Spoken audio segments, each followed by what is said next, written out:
Next guest says that he's not surprised it got to this point between the U.S. and Iran. Patrick Clawson is a senior fellow and director of research at the Washington Institute for Near East Policy.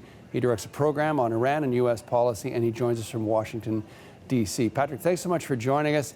It wasn't so long ago that relations between Iran and the West were showing signs of improvement. The nuclear deal had been signed, and now we are where we are. How did we get there?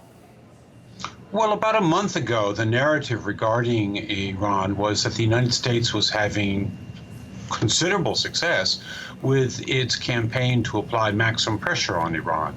And that's when Iran's supreme leader, Ayatollah Ali Khamenei, said that Iran has to begin to gain leverage against the United States. And what we have seen over the last month is a variety of moves by Iran that are designed to show that if the United States is going to apply maximum pressure, Iran is going to make the region unstable and potentially threaten the world's energy supplies. This strike being called off in the president's telling of it with just 10 minutes to go, referencing that 150 people might have been killed. Why do you think the strike was called off?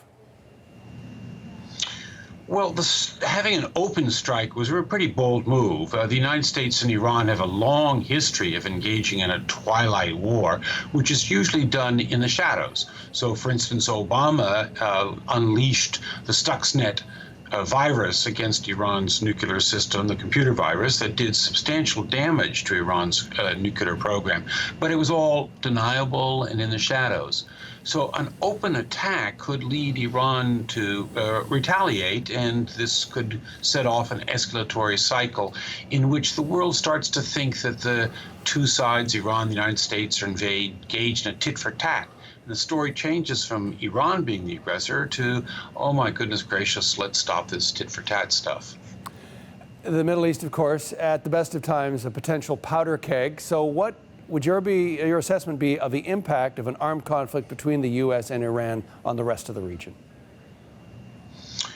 Well, there are a fair number of countries in the region that would wish the United States success in this kind of an attack, but don't want to get involved at all.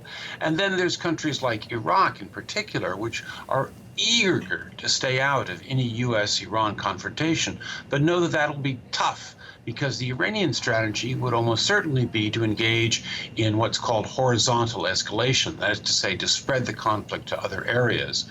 And that would put a lot of stress on Iraqi politics. Where might Israel stand in a conflict like that? Well, Israel's principal concern has been about Iran's activities in Syria and Lebanon and the many thousands of missiles that are aimed at Israel from those territories. The Israelis have made it clear that they will take action if Iran introduces more advanced missiles into that theater.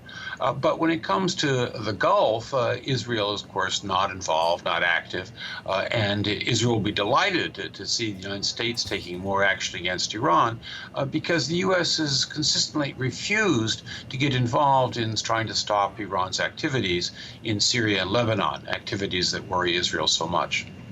We've seen, of course, some of the president's advisors, not the least of which John Bolton, very hawkish on Iran in general. What would your assessment be of a possible benefit, if there is one, of the U.S. going to war with Iran?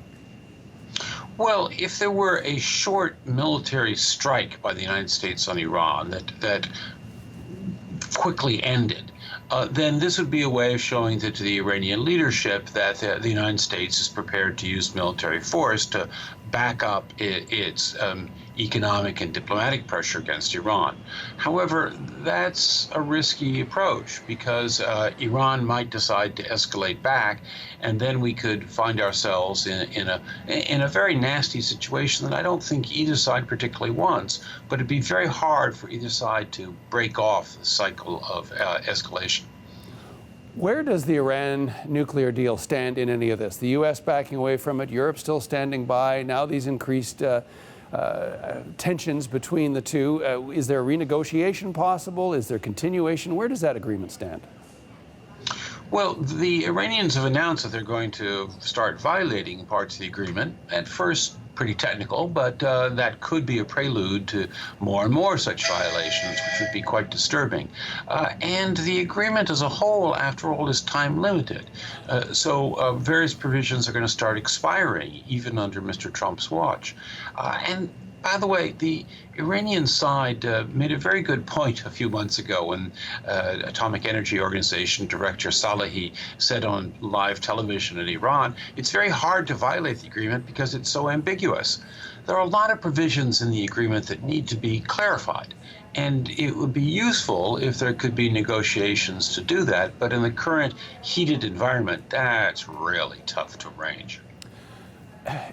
One final question for you, sir. In the short term, where do you think this is headed?